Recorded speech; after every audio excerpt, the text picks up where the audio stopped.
देखते हैं कि 19 तारीख का जो सेकंड शिफ्ट के जो ज्योग्राफी क्वेश्चन है वो कौन कौन से क्वेश्चंस हैं।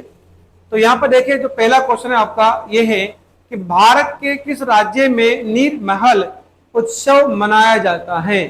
तो भारत का कौन सा राज्य है? तो असम है, त्रिपुरा है, मेघालय है या फिर आपका नागालैंड है। तो यहाँ पर जो नीर महल जो उत्सव है ये आपका त्रिपुरा में मनाया जाता है। ठीक है, यहाँ पर एक जिला है, यहाँ एक जिला है सिपाहजल जिला।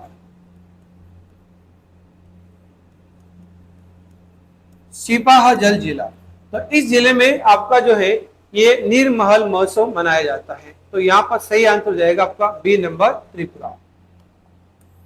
नेक्स्ट है क्वेश्चन नंबर 2। जनवरी 2025 में पार्वती कालसिन चंबल पूर्वी राजस्थान नहर परियोजना लिंक परियोजना का नाम बदलकर क्या कर दिया गया है। ठीक है, तो यहाँ पर जो आपकी चंबल जो लिंक परियोजना जो है इसका नाम बदलकर क्या कर दिया गया है। तो यह है आपका राम जल सेतु लिंक परियोजना। ठीक है, राम जल सेतु लिंक परियोजना कर दिया गया है। तो यहाँ पर 3 नंबर आपका सही हो जाएगा। नेक्स्ट है क्वेश्चन नंबर 3। राजस्थान राज्य बजट 2025-26 के अनुसार किस स्थान पर एक खिलौना पार्क स्थापित किया जाएगा। सिंपल सा है कि कोटा में जो है ये खिलौना पार्क आपके स्थापित किया जाएगा। जो राजस्थान राज्य बजट 2025 जो है उसके अनुसार कोटा में ये पार्क स्थापित किया जाएगा। तो यहाँ पर बी आपका सही हो जाएगा। नेक्स्ट है क्वेश्चन नंबर 4। राजस्थान में केंद्रीय शुष्क क्षेत्र अनुसंधान संस्थान की काजरी का मुख्यालय कहां पर है। तो जो काजरी का मुख्यालय कहां पर है तो ये हो जाएगा आपका जोधपुर, और इसकी स्थापना जो है 1959 जोधपुर में की गई थी आपकी काजरी के संस्थान। तो यहां पर बी नंबर सही होगा। नेक्स्ट है क्वेश्चन नंबर 5। निम्नलिखित में से कौन सी राजस्थान में परंपरागत रूप से जल संरक्षण के लिए निर्मित संरचना नहीं है। यानी कि जो जल परंपरागत रूप से जो जल को इकट्ठा किया जाता है, जल का संरक्षण किया जाता है, तो उसमें कौन सी संरचना नहीं है। जोड़ है, छतरी है, टाका है या फिर बावड़ी। ठीक है, तो कौन सा नहीं है, तो कौन सा नहीं होगा इसके अंदर आपका छतरी जो है इससे परंपरागत रूप से जल का संरक्षण नहीं होता है। तो यहाँ पर जोहर, टाका और बावड़ी सही है, लेकिन छतरी आपका गलत हो जाएगा। तो एक बी नंबर आपका यहाँ पर सही हो जाएगा। क्वेश्चन नंबर 6 है चांद बावड़ी स्थित है। तो देखो चांद बावड़ी जो है कहां पर है, आभानेरी यानी दौसा में जो आपका आभानेरी है, यहाँ पर आपका चांद बावड़ी स्थित है। तो यहाँ पर ए नंबर आपका सही हो जाएगा, आभानेरी। नेक्स्ट है क्वेश्चन नंबर 7। इंदिरा गांधी नहर निम्नलिखित में से किस स्थान से निकलती है। तो इंदिरा गांधी नहर की बात की है, कहां से निकलती है।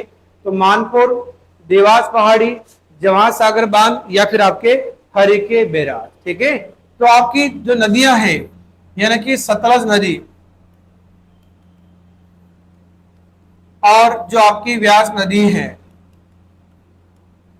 सतलज नदी और जो व्यास नदी है, इनके संगम पर जो बैराज है इसे कहा जाता है हरिके बैराज।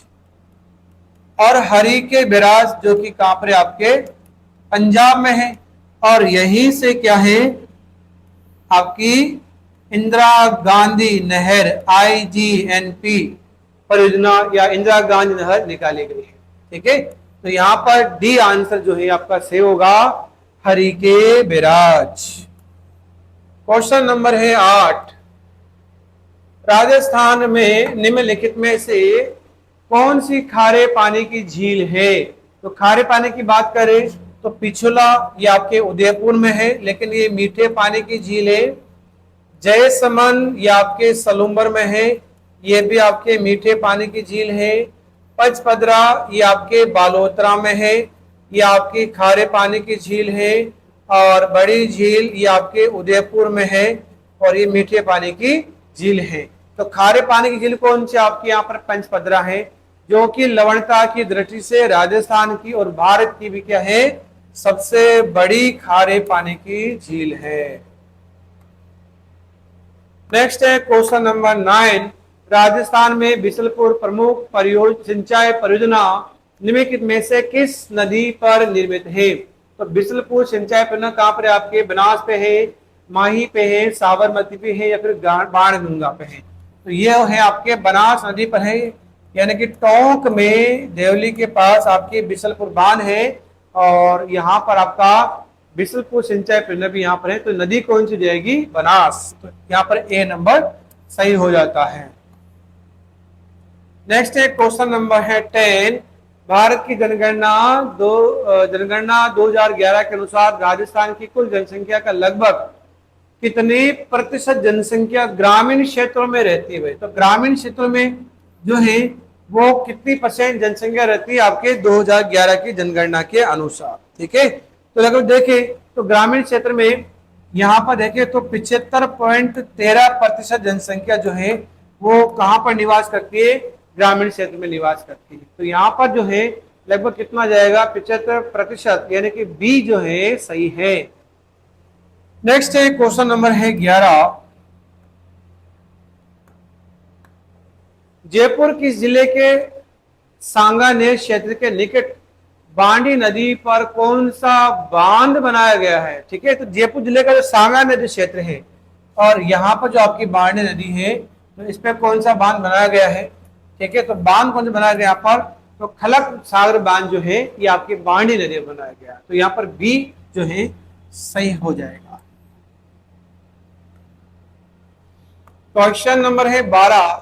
2011 की जनगणना के अनुसार राजस्थान के किस जिले में ग्रामीण क्षेत्र में अनुसूचित जाति की जनसंख्या सबसे अधिक है? ठीक है, तो अनुसूचित जाति की जनसंख्या जो है वो सबसे ज्यादा कहां पर है? तो ये जिला जो है वो होगा आपका जयपुर जिला। ठीक है, तो यहाँ पर डी जो है वो सही हो जाएगा। क्लियर है? चलिए नेक्स्ट है क्वेश्चन नंबर 13। क्वेश्चन नंबर है 13। दक्षिण पूर्वी राजस्थान की काली उपजाऊ मृदा वाली रेतीली और चूना पत्थर शेल रचित रोकी फीचर कहलाती है। ठीक है, तो यहाँ पर दक्षिण पूर्व की बात कर रहे हैं भाई। तो दक्षिण पूर्व में जो आपकी काली मृदा जो है या जो उपजाऊ मृदा है उसको क्या कहते हैं? तो मध्य माही छप्पन बेसिन, पूर्वी समतल क्षेत्र, लूणी बेसिन, या फिर डेक्कन लावा पठार। ठीक है, तो देखो ये जो है इसमें सही आंसर हो जाएगा आपका डी नंबर। डेक्कन लावा का जो पठार है वो आपका इसमें आ जाता है, क्योंकि इस क्षेत्र में जो है काली मिट्टी पाई जाती है और ये लावा निर्मित मिट्टी होती है। तो यहाँ पर डी नंबर जो है आपका सही हो जाएगा। नेक्स्ट है क्वेश्चन नंबर है 14। निम्नलिखित में से कौन सा एकमात्र शहर यानी कि जून 2025 तक राजस्थान में मेट्रो रेल सेवा संचालित कर रहा है? ठीक है, तो राजस्थान का जो एकमात्र शहर है भाई कौन सा? जयपुर जो है ये आपका मेट्रो यहाँ पर संचालन होता है। तो यहाँ पर बी नंबर सही होगा, जयपुर। नेक्स्ट है क्वेश्चन नंबर 15। निम्नलिखित में से राजस्थान राज्य में सबसे बड़ी सरकारी इंटरसिटी बस सेवा प्रदाता है? ठीक है, तो सबसे बड़ी जो सरकारी इंटरसिटी बस सेवा प्रदाता जो है कौन करता है? तो यहाँ पर है आपका राजस्थान राज्य सड़क परिवहन निगम। ठीक है, यानी कि यहाँ पर जो है बी आपका सही होगा, राजस्थान राज्य सड़क परिवहन निगम यानी कि RSRTC। राजस्थान राज्य सड़क परिवहन निगम, यहाँ पर बी सही हो जाएगा। नेक्स्ट है क्वेश्चन नंबर है आपका 16। राजस्थान और पाकिस्तान को विभाजित करने वाली सीमा का क्या नाम है? तो राजस्थान और पाकिस्तान को विभाजित करने वाली सीमा का नाम क्या भाई? तो ये हो जाएगा आपका रेड रेखा। जबकि ड्यूरंट रेखा जो है वर्तमान में अफगानिस्तान वर्तमान में अफगानिस्तान और पाकिस्तान के मध्य है। ठीक है, और भारत के साथ इसका नाम मात्र हिस्सा है, अधिकांश तो ये आपके अफगानिस्तान और पाकिस्तान के मध्य ही है। जबकि मैकमोहन जो है ये आपके भारत और चीन के मध्य है। ठीक है, 1914 में हेनरी मैकमोहन द्वारा इसका निर्धारण किया गया था। तो भारत और चीन के मध्य जो रेखा है मैकमोहन रेखा है, और पाक जल डमरू मध्य जो है ये भारत और श्रीलंका के मध्य एक जल संधि है, जिसे पाक जल डमरू मध्य कहा जाता है। और राजस्थान और भारत के मध्य जो राजस्थान और पाकिस्तान के मध्य जो रेखा है या सीमा है वो कहलाती है रेड क्लिफ रेखा। तो यहाँ पर आपका 4 सही हो जाएगा। भारत का कौन सा निम्नलिखित राज्य राजस्थान के साथ अपनी सीमा साझा नहीं करता? ठीक है, साझा नहीं करता। कौन सा राज्य सीमा साझा नहीं करता? तो राजस्थान के साथ 5 राज्य हैं जो सीमा बनाते हैं। एक तो है पंजाब, एक है आपका हरियाणा। पंजाब तो बनाता है 89 किलोमीटर की, हरियाणा बनाता आपका 1262 किलोमीटर की। एक है उत्तर प्रदेश, ये बनाता 877 किलोमीटर की। फिर है मध्य प्रदेश, मध्य प्रदेश बनाता है 1600 किलोमीटर की। और गुजरात ये बनाता आपका 1022 किलोमीटर। ठीक है, तो यहाँ पर 5 राज्य सीमा बनाते हैं। तो इसमें कौन सा राज्य सीमा साझा नहीं करता? तो पंजाब करता है, उत्तर प्रदेश करता है, हरियाणा करता है। यानी यहाँ पर महाराष्ट्र जो है ये राजस्थान के साथ सीमा साझा नहीं करता है। तो यहाँ पर डी सही हो जाएगा। नेक्स्ट है आपका क्वेश्चन नंबर है 18। क्वेश्चन नंबर 18, राजस्थान की निम्नलिखित पहाड़ियों में से कौन सी सबसे ऊंची पहाड़ी है? तो देखो यहाँ पर सबसे ऊंची पहाड़ी कौन सी है? तो लगभग जो आपकी तारागढ़ पहाड़ी है, ये तो कहाँ पड़ती है? आपके अजमेर में। तारागढ़ कहाँ पर है? आपके अजमेर में है, और लगभग 869 मीटर इसकी ऊंचाई मानी जाती है। वो जो है ये आपके जयपुर में है, लगभग 720 मीटर इसकी ऊंचाई मानी जाती है। रघुनाथगढ़ जो है आपके सीकर में है, और 1055 मीटर इसकी ऊंचाई है। जरगा जो है ये आपके उदयपुर में है, लगभग आपके 1442 मीटर इसकी ऊंचाई मानी जाती है। तो सबसे ऊंची जो आपकी चोटी है वो कौन सी हो गई? ये होगी आपके उदयपुर में। ठीक है, ये राजस्थान की चौथी सबसे ऊंची चोटी भी है, और उदयपुर की भी सबसे ऊंची चोटी है। तो इसमें जो सही आंसर हो जाएगा जरगा, यानी कि डी आपका सही हो जाता है। नेक्स्ट है क्वेश्चन नंबर है 19, रेगिस्तानी मिट्टी के बारे में निम्नलिखित में से कौन सा कथन गलत है? ठीक है, तो रेगिस्तान मिट्टी में कौन सा कथन गलत है? इसमें कि इसकी उर्वरकता कम होती है। सही भाई, तो जो आपकी रेगिस्तानी मिट्टी होती है इसकी उर्वरकता क्या होती है? कम होती है। राजस्थान के पश्चिम भागों में इस प्रकार की मिट्टी का प्रतिशत अधिक है। सही है, सबसे ज्यादा जो मिट्टी पाई जाती है राजस्थान में वो रेगिस्तानी या रेतीली मिट्टी पाई जाती है। इस प्रकार की मिट्टी की जल धारण क्षमता अधिक होती है। ठीक है, यहाँ पर नहीं होती भाई, इसमें मिट्टी में जल धारण करने की क्षमता क्या होती है? कम होती है। डी, रेत कणों के बीच बड़े छिद्रों के कारण इसमें जल निकासी अच्छी सी होती है। ठीक है, ये होता है। अब यहाँ पर सी आपका कथन क्या भाई गलत है, क्योंकि इस मिट्टी में जल धारण करने की क्षमता कम होती है, इसलिए मिट्टी शुष्क पाई जाती है। जबकि पूर्वी राजस्थान मिट्टी जो है बारीक कण वाली होती है, तो जल धारण करने की क्षमता अधिक होती है, इसलिए वो मिट्टी आर्द्र पाई जाती है। तो यहाँ पर सी जो है सही हो जाएगा। नेक्स्ट है क्वेश्चन नंबर है 20,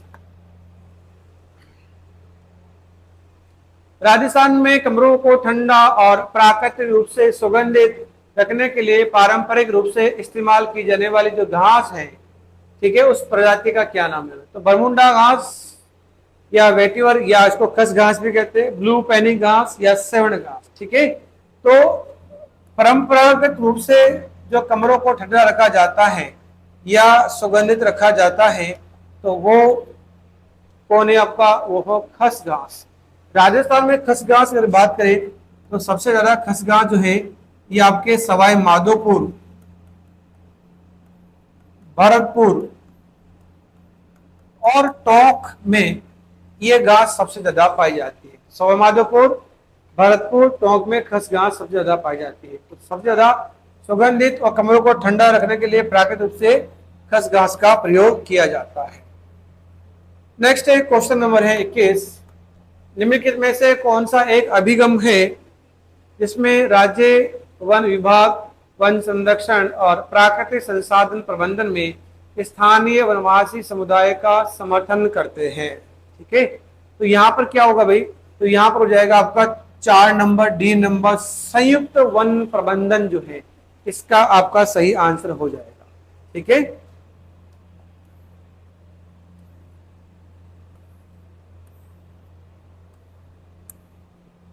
नेक्स्ट है क्वेश्चन नंबर है 22।